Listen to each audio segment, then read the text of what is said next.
Hi, this is Danielle, and this is my first tutorial for Adobe Photoshop 7.0. Photoshop 7.0 is considered less professional by some than the newer software, most being CS3, CS4, and now there's a CS5.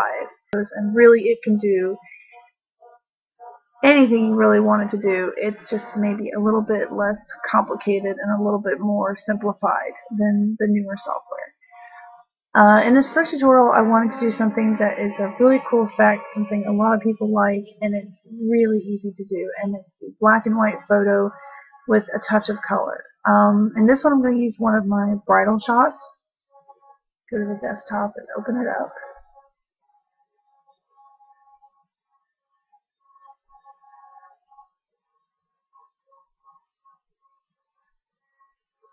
Now, the only thing that you really have to do is go to Layer, New Adjustment Layer, Gradient Map, OK. Now, when you open the program, the colors are usually going to be set as what you had them at last. But the first time you open the program, you'll have black as your foreground color over here, and white as your background color.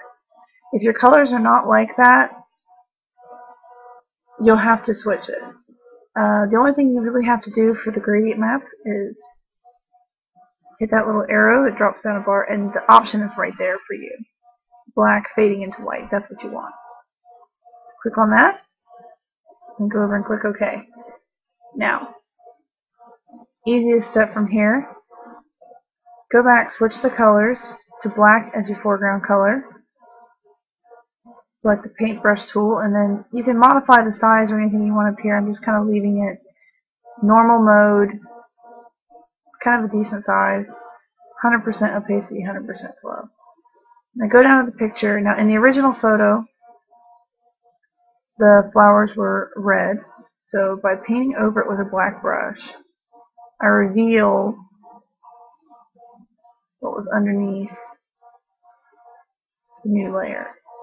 Now if you make a mistake, if you go too far,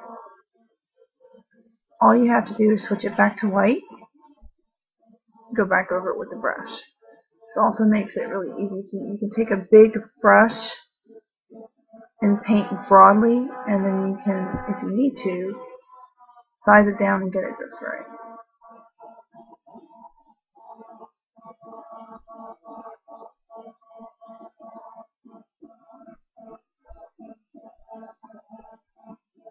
Okay, and I'll even go over here and do the flowers on this set too. Go over anywhere. Okay, and you're done.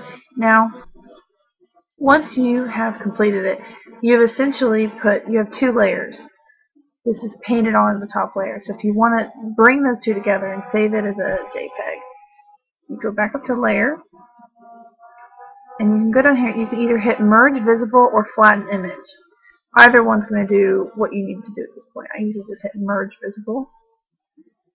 Now the layers have been combined together, and that is your new picture. What you have to do is save it. I already had a copy saved here on the desktop, so save. Okay. There you go. You have a black and white photo with a touch of color. I'll be working on a lot more of these tutorials for Photoshop 7, so if there's anything that anyone out there would like to know how to do, or they're interested in seeing, feel free to make suggestions, and there's going to be a lot more tutorials on the way.